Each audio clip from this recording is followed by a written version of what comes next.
every single thing, even if it's a small painting, will inform the next one. So every single time I sat down and made one of my little daily paintings, I was training my brain to say, I'm a painter and I'm a really good painter. Let's take my long commute out to my studio.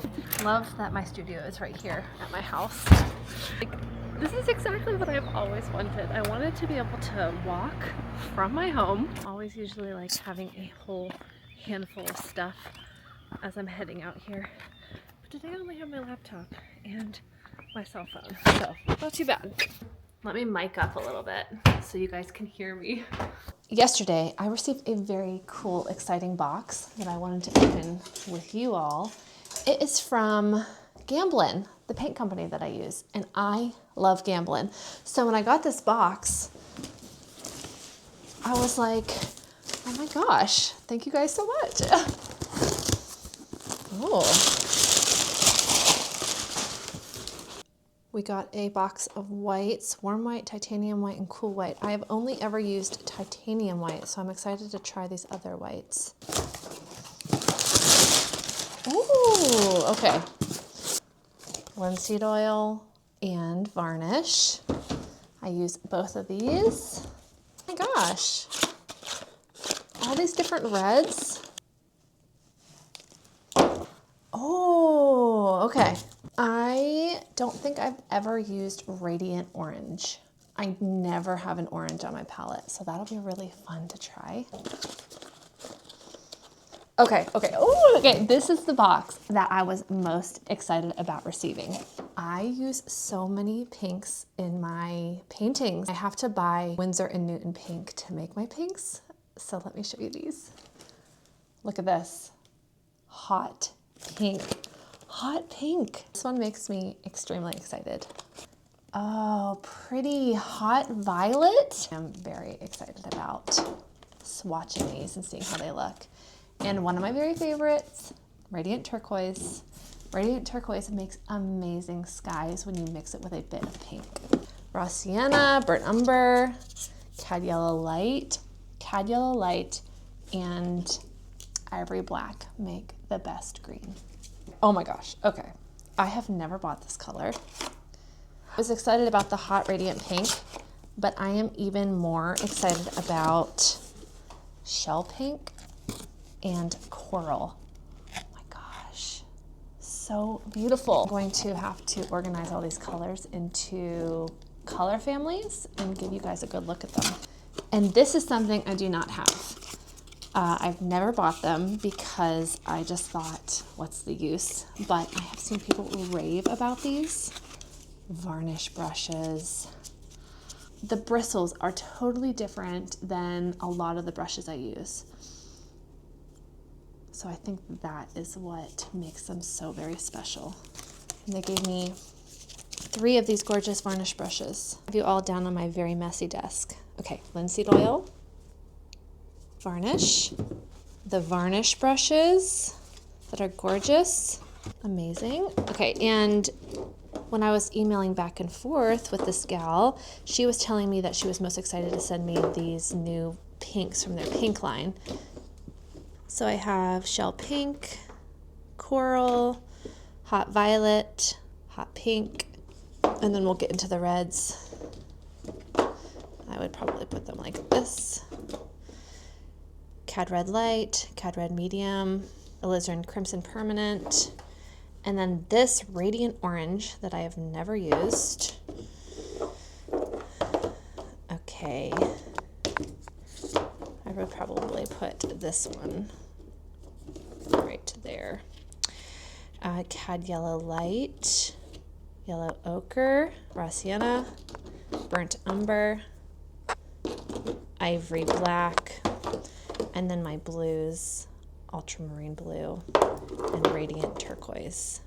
Take you guys over to my oil painting area.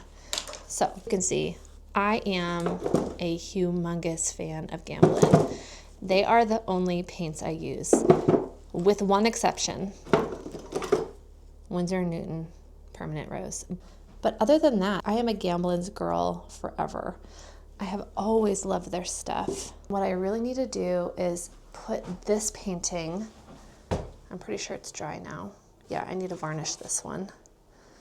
Let's varnish this one together, but first I have to take off this part that I use to attach it to my wall easel. I really need like 20 more workspaces in my studio, but since I don't have it, I use this little rolling cart like another table. Okay, so now I can use this for my next painting. So cute. I usually varnish all of my paintings with matte, but I think that I want to do this one in a gloss. This is like a great time to use my new varnish brushes. So let's do it, yay.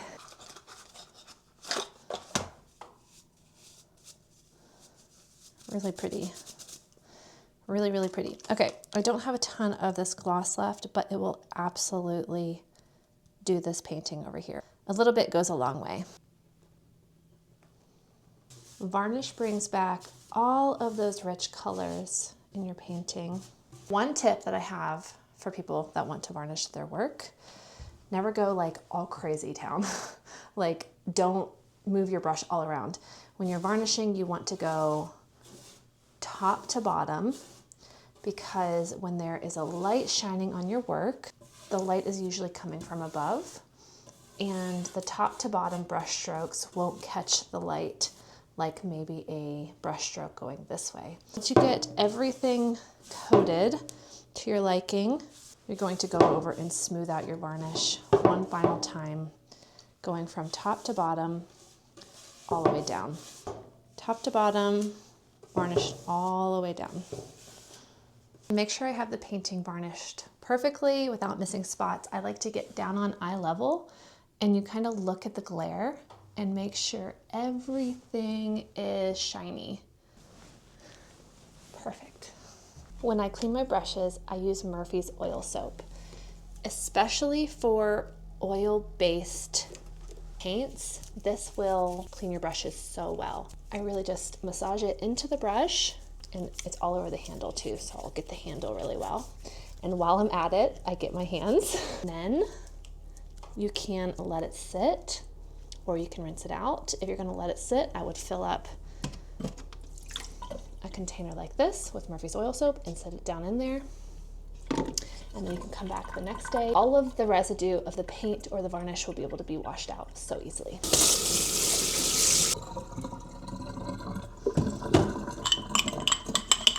I'm going to let this sit overnight so I can get all of the varnish out. That way the bristles won't be hard when I'm ready to varnish my next painting. I want to swatch these new to me colors, which would be these ones. But I've also never tried these colors either, so I think I want to pull them out and see how they play. Brought my brush cleaner over and some paper towels. If I don't really want to have gloves on, I like to put one glove on my left hand. It's always so hard to get in a pair of gloves. Okay, and there's a reason for this. I like to hold a paper towel in my left hand, and then when I'm cleaning my brushes, I can get in there and get my brush really super clean, and then all of the mess stays in this hand, and then I have this hand free to like tap into a screen if I need to look at a reference photo or take a phone call. And so one clean hand, one really messy hand. One of my very favorite painting tips, this method right here. I don't know what method you would call this, but clean hand method, I don't know. Let's go light to dark. So let me organize these a little bit. This is the cool white. Okay, blue white basically. Very pretty. Okay, this is warm white.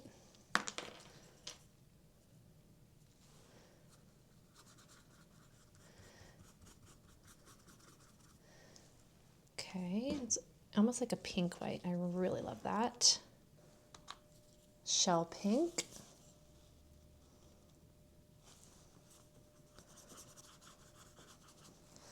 That's really, really gorgeous. Hot pink. This is the one I was most excited about.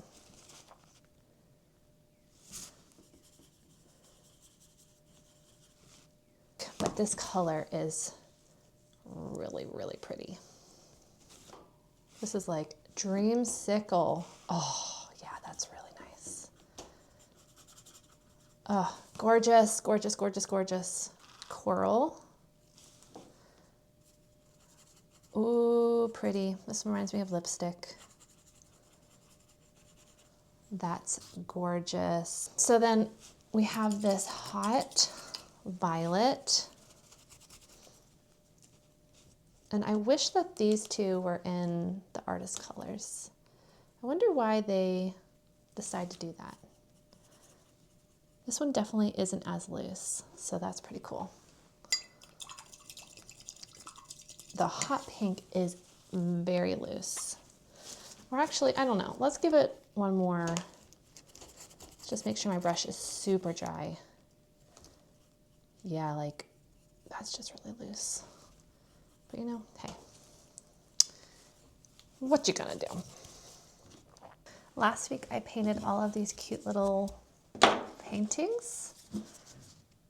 So it's a swan, no, I'm sorry, a duck, a swan, and a bunny. And I need to prep the edges so that the moment this paint on the top is dry, I can ship these to the people that collected it.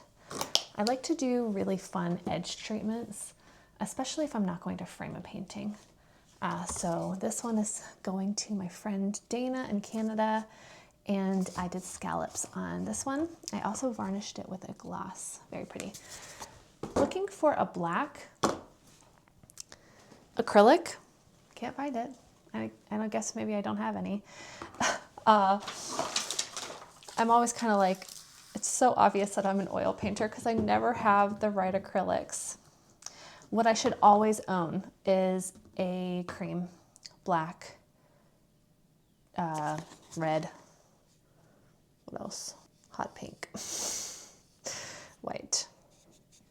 So I think this one I want to do stripes to mimic the striped floor. One thing I like to think about a whole lot is the topic of perfectionism. I have let go of making anything perfect probably like, I don't know, 12 years ago. First of all, I don't like chasing perfection. It makes me feel tight and anxious, and I don't want to do that in my work. There are other aspects in my life that I absolutely chase perfectionism, and I can tell you, not a great feeling. So in my work, I'm like, absolutely not.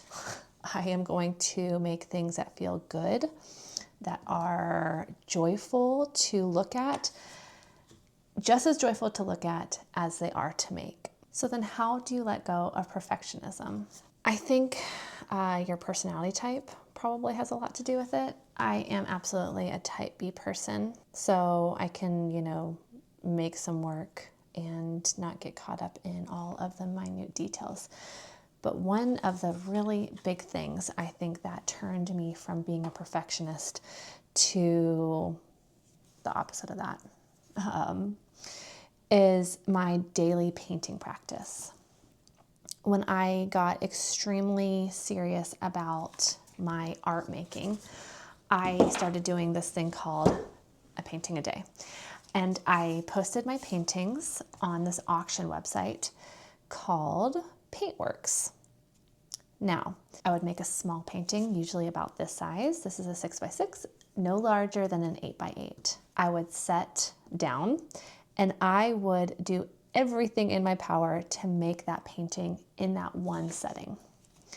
Then I would photograph it and upload it to Daily Paintworks. And then I would set an auction. And my paintings would sell from anywhere from, you know, $50 to $300. But the goal to that wasn't to sell my work. It was to work this creative muscle over and over and over again to make really good painting decisions quickly. So I wasn't overthinking.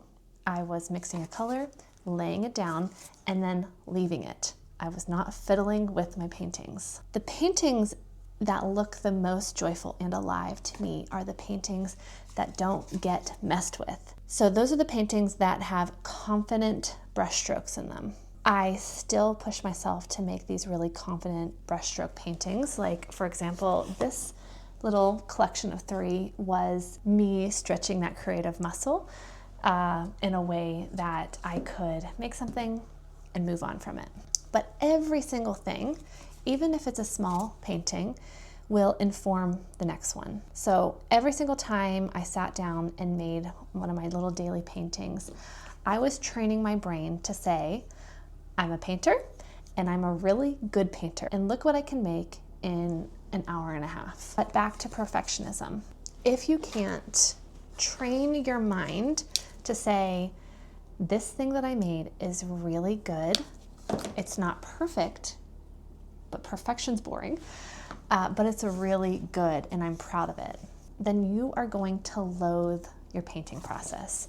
You're not going to find joy in sitting down to paint because you're not reinforcing in your brain that you are a good painter. So even if I don't love the thing that I just made, I tell myself, I even say it out loud, I'll say it to you guys, I love this thing. Look how cool this thing is. And maybe in my mind, there are some things in it that I don't love, but I will only point out the things that I think are really super fantastic. I'm not burying my head in the sand, being blind to my faults. I am very aware of my faults, and so are you. We just do not need to be speaking them out loud. Another thing, if you are going to ask for, a critique from someone, you need to have it coming from someone that has your best interest at heart. Getting a critique from someone that maybe is slightly a bit jealous, even if they don't say it, but they're not as encouraging as they could be, can really derail you from making the creative work that you've been called to make. Asking another artist that maybe isn't working in the same medium as you is really great. I have wonderful creative friends on the internet that I have absolutely leaned on to say, something is off here. What is off? Can you tell me? And I don't come at it self-loathing. I hate this. What do I do? No, I'm going to come at it with, you're a fantastic artist. Can you use your artist eyes and tell me what's wrong? Opening up yourself to criticism from the entire internet is one of the worst things you can do. So I don't think you'll ever find me saying, what do you think of this? To the entire internet. First of all, they don't have the same vision that I have, and there could be ulterior motives to how they respond to that question. There will always be people that love photorealism.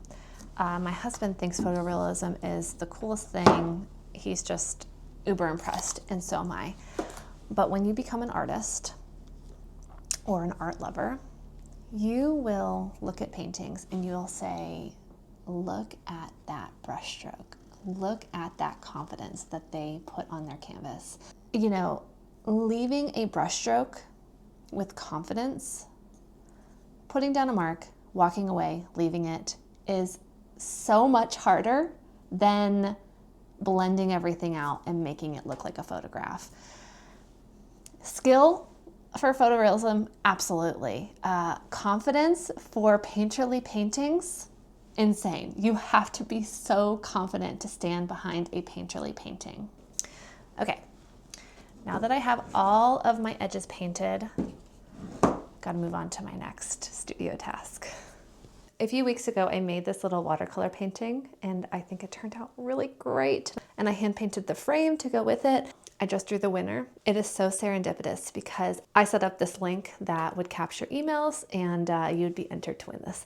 And it is so serendipitous because last week, this fantastic artist came into town, and she was here for her cousin's art show. And she was like, hey, Abby, would you like to come down to my cousin's art show and then we can meet and say hello? And I was like, absolutely. And it was so wonderful to meet her in person. And I pulled the name yesterday. I sent the email, hey, congratulations, you won.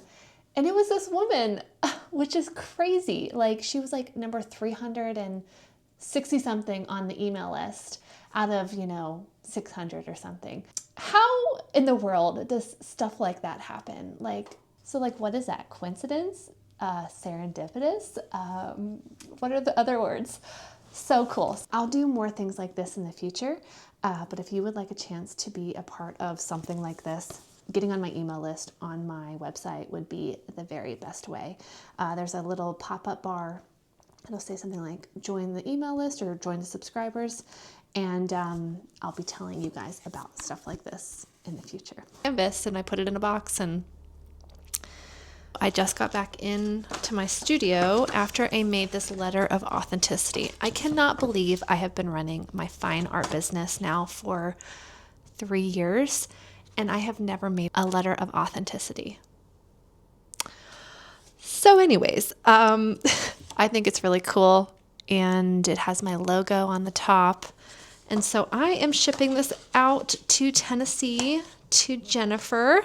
And I was kind of like going back and forth. Do I put this in a box and ship it the best I can? Or do I just take it to my packaging store and let my friend Teddy, who works over there, ship it for me? And I would be so sad if this did not make it to her with the glass intact. So let's drive it over to Teddy and let him take care of it for me.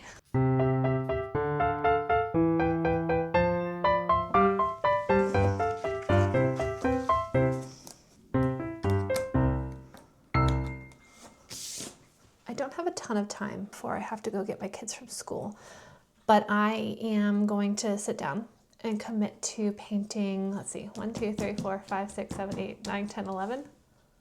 Can I do 11? I don't know. I have all of my reference photos that I'm going to use. And like, let's see how far I can get. This is a good example of laying down color and being very confident about your choices. So let's do it. I have this pack of new brushes. They're just from Artist Loft, and all of these brand new, really sharp tips for all of these fine details. So I'm just gonna use these. I get asked a lot about the brushes I use. Nothing special, just stuff from Michaels. Okay, let's do the painting.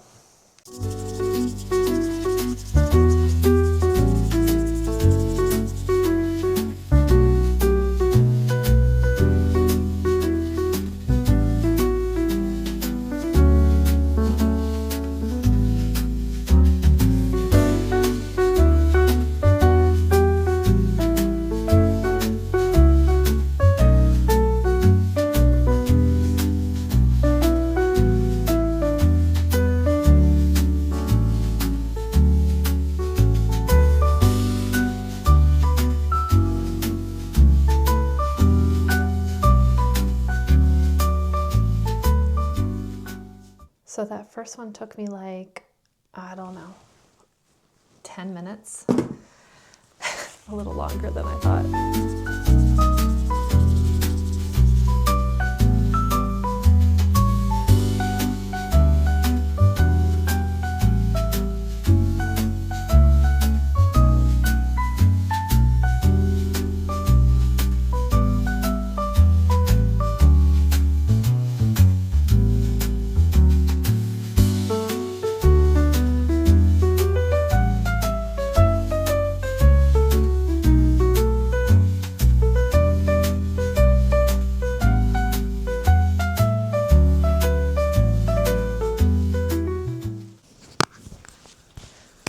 I am ready to start another painting for my book, and I was kind of thinking yesterday, like, what do I want this next one to be? And I figured it out. So I have to prep this canvas, and now that I'm kind of like making videos, I'm like, should I change? Because I have been in every single video that I've made recently wearing this jacket.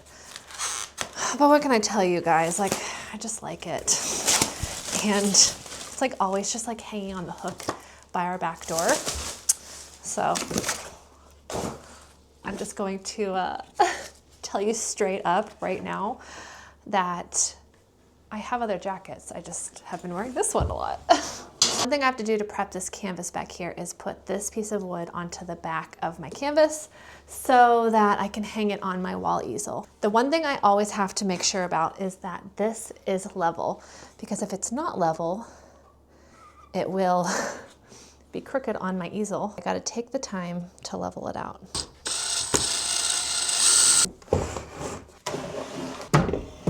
I really love prepping my canvas with this fluorescent red by Liquitex.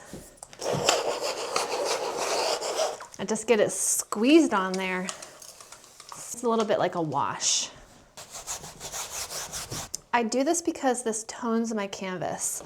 Everything gets unified when it's on one similar color. And then if there are little bits of this bright color peeking through, it's way more interesting than a plain white canvas.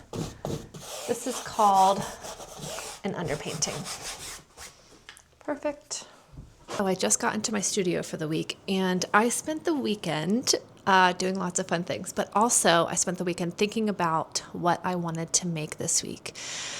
And I really want to use these new paints that were sent to me. And I also have these really neat cutouts that I made last summer. I cut out a whole bunch of them. Let's see how many I have left. I have 3 that I can work with today, but then I have another 3 that I would have to gesso over because I didn't like how they turned out. So with my new paints that I got from Gamblin, I think I want to do some jumping rabbits, like a sequence of running rabbits on these 3 birds. So maybe like one in mid-run. Actually, you know what? How about we just jump in and make something today? That sounds like a better idea. I have you down on my messy desk, and I'm going to put these in the frames that I planned them for.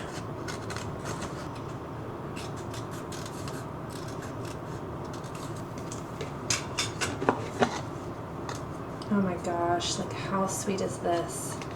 I gotta find the glass that goes on this one. Somewhere under my hoard.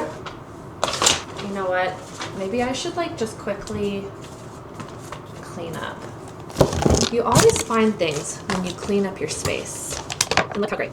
A little tiny lid of water right next to my iPad.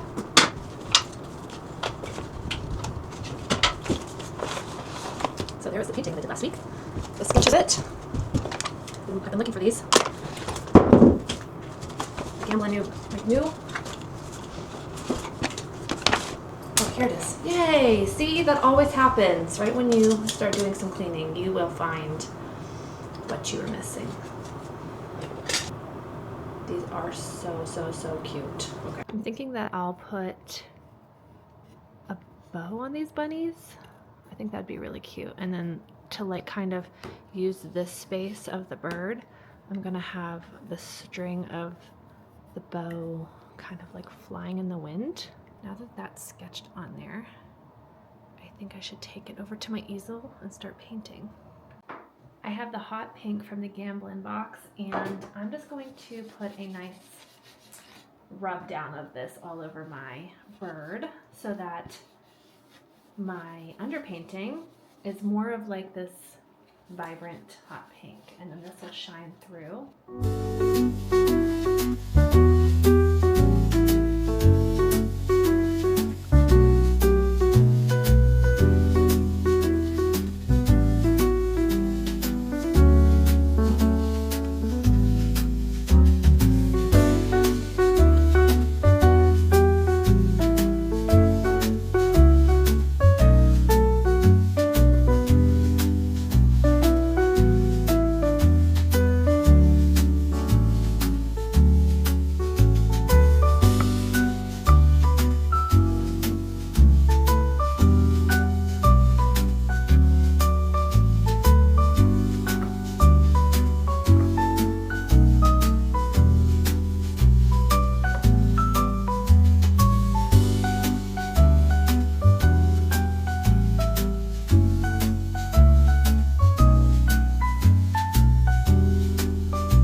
Did this turn out?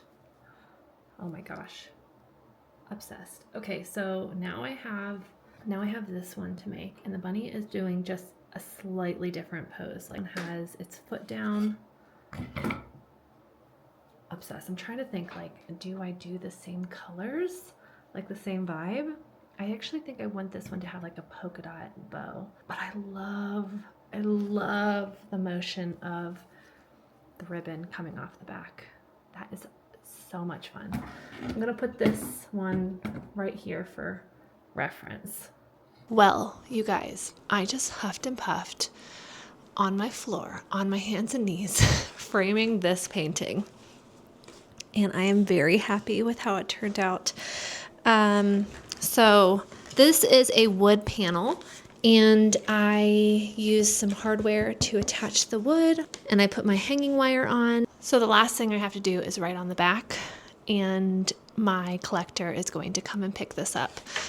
This was a custom piece for a collector whose daughter loves their pet cat, and she really loves ballet. So I had a ton of fun making this. I absolutely love going to estate sales and finding frames. It's like, well, estate sales are like one of my great passions alongside painting. So anytime I see a beautiful frame, I'm like, oh my gosh, perfect. So the crazy thing is that sometimes I can find frames for really good prices. Other times, no. A commission I did in December, I ended up paying like almost $100 for the frame, but it was like 100 years old, so I can understand that. This one, I paid $4 for it. There was different art in it that I took out, and I mean, $4 for a gorgeous wood frame with plaster. That's insane. I should have like bought a lottery ticket the same day. Anyways, look at how sweet. I am obsessed. I love it so much. Let me show you on a dark background. I'm gonna use the cardboard as my dark background. Look how awesome. Obsessed. I made a whole stack of birds over the summer, and I only have 4 left now. So I think I'll do another one with a very similar bunny on it. Yeah, I'm going to paint this one tomorrow, and this is going to be my first task when I get into my studio. So I'll have a little collection of 3 to put in my shop. And this just shows you, as a creative, I will kind of chase something until it feels like it doesn't serve me anymore. So I chased these wooden birds for a while. I kind of thought, I'm done with it for right now. But I always hold on to my stuff because I never know when I'll be re-inspired and want to come back to it. So these birds will be getting painted this spring for sure. Well, it is editing Abby, and you're joining me in my living room, and I have this really awesome painting above my couch. So I'll just show it to you really quickly. It is a chocolate lab, and I made it this summer, and I love it. If you made it to the end of the video, thank you so much for watching. And like, the power of the internet, this was like a week and a half's worth of footage that I chopped down into, what is it going to be, 35 minutes. I love creating, and I love bringing people along for the act of creation. So I hope this video inspired you, maybe gave you some ideas for your own work. I am very grateful for every single one of you, and I hope you all have a great week, and I will see you next week. Bye.